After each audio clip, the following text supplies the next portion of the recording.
दोस्तों, अगर आप जानना चाहते हैं कि आलस क्यों आता है और आलस को कैसे दूर करें, तो आप बिल्कुल सही जगह पर आए हुए हैं। दोस्तों, अगर आप इस वीडियो को अंत तक ध्यान से देखते हैं तो मैं गारंटी के साथ कह सकता हूं कि आपका जीवन बदलना तय है। इसलिए इस वीडियो को अंत तक जरूर देखें। तो बिना समय को गवाए चलिए जानते हैं कि आलस क्यों आता है और आलस को दूर कैसे करें। एक बार एक नौजवान लड़का एक महात्मा के पास आता है और उनसे पूछता है कि मुझे आलस क्यों आता है। फिर वे महात्मा उस लड़के को उत्तर देते हुए कहते हैं कि आलस आने के दो कारण हैं। पहला कारण यह है कि जीवन में कोई बड़ा लक्ष्य ना होना, और दूसरा कारण है कि हमारा मन और शरीर कैसे काम करता है उसकी समझ ना होना।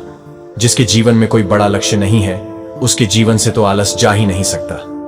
लेकिन जिसके जीवन में कोई लक्ष्य तो है, लेकिन उसे अपने शरीर और मन की समझ नहीं है, वह भी आलस की चपेट में आ जाता है। हमारा मन बहुत ही बड़ा कलाकार है और यह हमें मूर्ख बनाने में ज्यादा समय नहीं लगाता है। अगर तुम ध्यान करना चाहते हो तो यह तुमसे कभी भी ध्यान करने के लिए मना नहीं करेगा। यह तुमसे कहेगा कि ध्यान करना ब्रह्म मुहूर्त में ज्यादा अच्छा होता है। अब ना तो तुम ब्रह्म मुहूर्त में उठ पाओगे और ना ही तुम ध्यान कर पाओगे। ये तुम्हें धन कमाने के लिए कभी भी मना नहीं करेगा, लेकिन ये तुमसे कहेगा कि धन ही सब कुछ थोड़ी ही होता है, और ये कभी भी तुम्हारा विरोध नहीं करता, बल्कि यह तुम्हें मूर्ख बनाता है।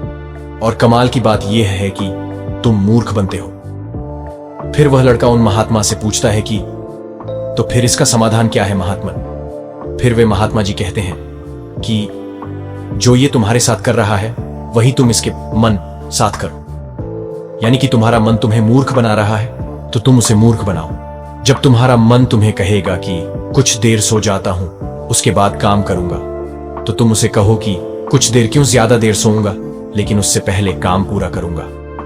तुम्हारा मन तुमसे कहेगा आज स्वादिष्ट भोजन खाऊंगा, तो तुम तुरंत उससे कहो कि स्वादिष्ट क्यों, अति स्वादिष्ट खाऊंगा, लेकिन उससे पहले 1 घंटे व्यायाम करूंगा।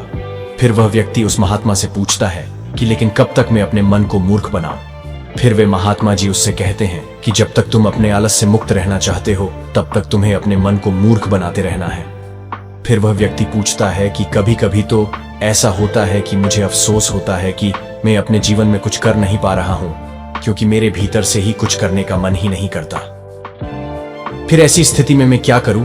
वे महात्मा जी कहते हैं कि मन को तो तुम मूर्ख बना सकते हो, लेकिन शरीर को तुम्हें समझना होगा। हमारा शरीर चलता है भोजन से, और अगर तुम मरा हुआ भोजन खाओगे तो वह तुम्हें ऊर्जा कैसे देगा। मरे हुए भोजन का अर्थ यह है कि ऐसा भोजन जो व्यक्ति अपने सिर्फ स्वाद के लिए खाता है, जिससे शरीर का उचित विकास नहीं होता है, जैसे कि मिठाइयां, पिज्जा, बर्गर आदि।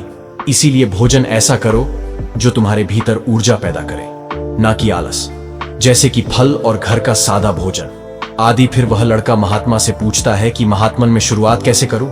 महात्मा जी कहते हैं कि शुरुआत करो एक बड़ा लक्ष्य निर्धारित करने से, यानी एक बड़ा लक्ष्य बनाओ। तुम्हारा लक्ष्य केवल कहने के लिए बड़ा नहीं होना चाहिए, बल्कि उस लक्ष्य के साथ तुम्हारी भावनाएं जुड़ी होनी चाहिए। अगर तुम्हारा लक्ष्य ऐसा है जिसके बारे में सोचकर ही तुम्हारे आंखों में आंसू आ जाते हैं, तो तुम्हें कुछ और करने की जरूरत नहीं है। फिर तुम्हारा लक्ष्य ही तुमसे सब कुछ करवा देगा।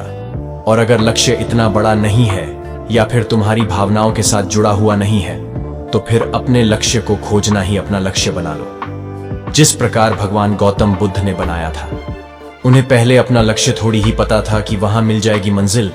वे तो सिर्फ निकल पड़े थे। आशा थी मन में, लेकिन वो भी टूटने लगी थी। लेकिन अंदर से प्यास इतनी गहरी थी कि लक्ष्य को पाकर ही रही। जब तक तुम्हें यह पता नहीं चलता कि तुम्हारा लक्ष्य क्या है, तब तक तुम अपने मन को मूर्ख बनाते रहो, जैसे वो तुम्हें बना रहा था।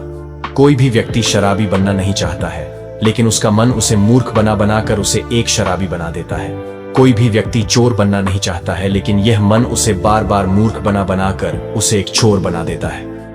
एक बात को तुम हमेशा याद रखना कि जब तक तुम बुद्धि से ऊपर उठकर बुद्ध नहीं हो जाते, तब तक तुम्हारे पास 2 विकल्प है। या तो तुम अपने मन के द्वारा मूर्ख बनो, या फिर तुम इसे मूर्ख बनाओ।